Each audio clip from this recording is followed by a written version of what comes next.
สถานการณ์ฝุ่นควันเป็นปัญหาที่ส่งผลกระทบเป็นวงกว้างนะคะอย่างเช่นสปป.ลาวที่ตอนนี้กำลังได้รับผลกระทบเช่นเดียวกันทั้งผลกระทบต่อสุขภาพแล้วก็ยังส่งผลต่อการท่องเที่ยวโดยเฉพาะเมืองท่องเที่ยวชื่อดังอย่างหลวงพระบางติดตามเรื่องนี้จากนักข่าวพลเมืองทีมสถานีฝุ่นมหาวิทยาลัยสุภานุวงศ์ค่ะ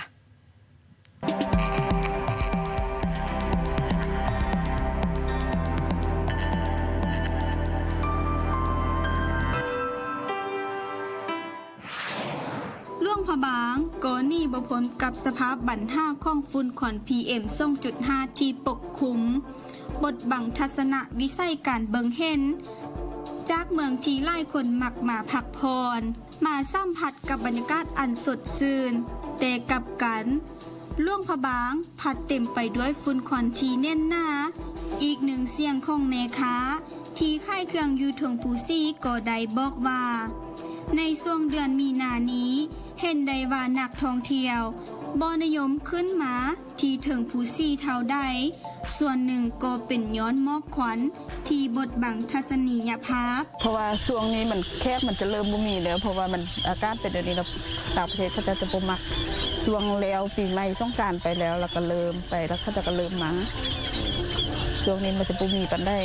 เพราะว่ามาเบิ่งแต่พระอาทิตย์ตกมันก็บ่มีแล้วนี่มันจะเห็นแต่หมอกเห็นแต่ควันแล้วนี่ฟังเนาะแม่นเบิ่งก็บ่เห็นบ่งามอากาศมันก็เป็นอันนี้มันบ่ค่อยปานใดแขวงพระบางเขานี่ถือว่าเป็นแขวงที่ว่ามีท่าแห้งในการท่องเที่ยวก็ถือว่ามีผลกระทบโดยตรงแหละเนาะอย่างนักหน่วงนะเจาะแต่ละปีรู้สึกว่าปัญหาดังกล่าวมันได้ถือแก้ไขหน่อยเนาะที่ว่าเอาไกลเนี่ยคือยุโรปอเมริกาอย่างสักเห็นว่า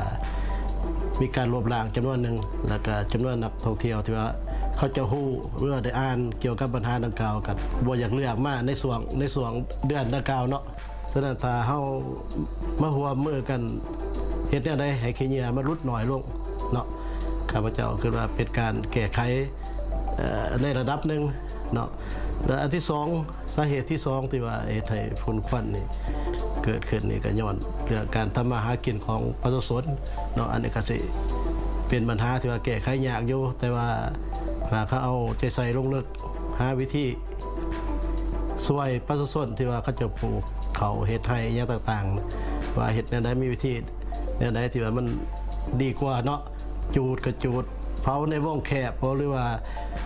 ตามฤดูกาลที่ว่าเหมาะสมบ่นะอาจจะดีเนาะอันนี้วิธีแก้ไข